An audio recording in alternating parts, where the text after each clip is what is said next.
मैं जब मिला तो मुझे सिर्फ 2 मिनट में उन्होंने बता दिया था कि आप ठाकरे कर रहे हैं, तो मुझे लगा कोई छोटा मोटा होगा कैरेक्टर ठाकरे में, बट उन्होंने बोला कि नहीं ठाकरे आप कर रहे हैं। तो तब तो इतना ज़्यादा यकीन नहीं हुआ मुझे, लेकिन खुशी नीचे आके जब बहुत खुशी हुई, क्योंकि ऑफ कोर्स जितना जब भी चैलेंजिंग कैरेक्टर मिलता है तो खुशी होती है इस तरह की, क्योंकि मैं कभी भी अपने आप को कंफर्ट जोन वाले कैरेक्टर में खुश नहीं देख पाता हूँ।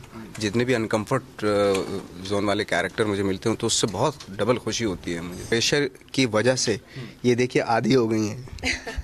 अच्छा, हाँ। ये कैसे?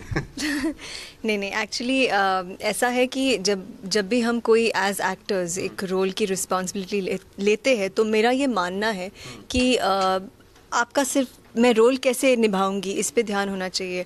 अगर हमने सोचा था कि अरे हम उद्धव ठाकरे के पेरेंट्स का रोल कर रहे हैं या फिर ये सब बाद में आप बैठ के सोच सकते हो इसके बारे में।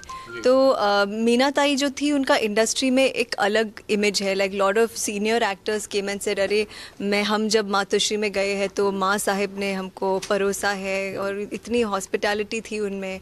फिर आम आदमियों से भी यही सुना है कि अरे माँ साहिब जब भी कोई कॉमनर भी जाता था तो I was very proud actually कि एक ऐसा रोल मैं पर्दे पर निभा रही हूँ। होता है कि कभी कुछ मिलते हैं कैरेक्टर, कभी कुछ नहीं मिलते। कुछ ना कुछ डेफिनेटली हर आदमी के अंदर कुछ ना कुछ अंश ज़रूर होता है, क्योंकि कर आप ही रहे हैं, और नहीं होता तो आपको फाइंड आउट करना होता है कि अपनी पर्सनैलिटी। कहते हैं कि इंसान के अंदर 10,000 इंसान बसते हैं, ऐसा होता है।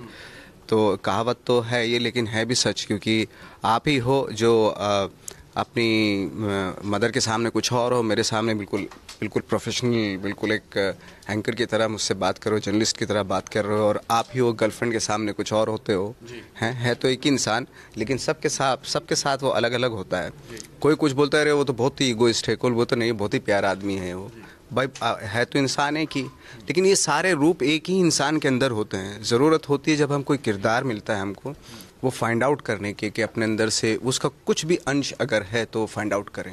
बिल्कुल। अच्छा नवाज भाई, कई बार हम लोग मुखातिब होते हैं आपसे, इंटरव्यू करते हैं आपका, कभी रिएक्शन लेना हो अगर पॉलिटिकल पॉइंट ऑफ व्यू से, तो आप थोड़ा सा कन्नी काटते हैं, बचते नजर आते हैं। हम लोग ने देखा नहीं है पॉलिटिकल पॉइंट ऑफ व्यू रखते हुए आपका, लेकिन जब ये फिल्म आप कर रहे थे तो कुछ हुआ आपको दिमाग में, जहन में आया कि पॉलिटिकली भी कुछ साउंड होना चाहिए?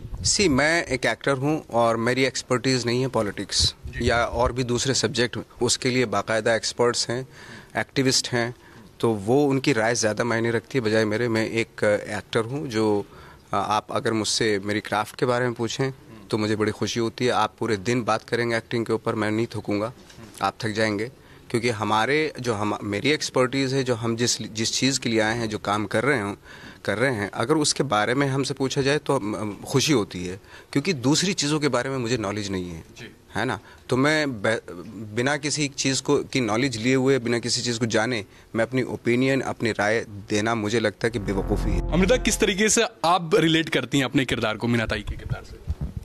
एक्चुअली मुझसे ज़्यादा आई थिंक मुझे जब ये रोल की ऑफ़र हुई थी तो संजय राउत सर और अभिजीत पांडे सर ने बोला कि मीना ताई जी जो थी उनका बहुत प्योर एंड पायस लेडी थी वो, और वैसा ही एक प्योर इमेज या छवि आपने अपने ऑडियंसेस के जहन में छोड़ा है अपने अभिनय के ज़रिए।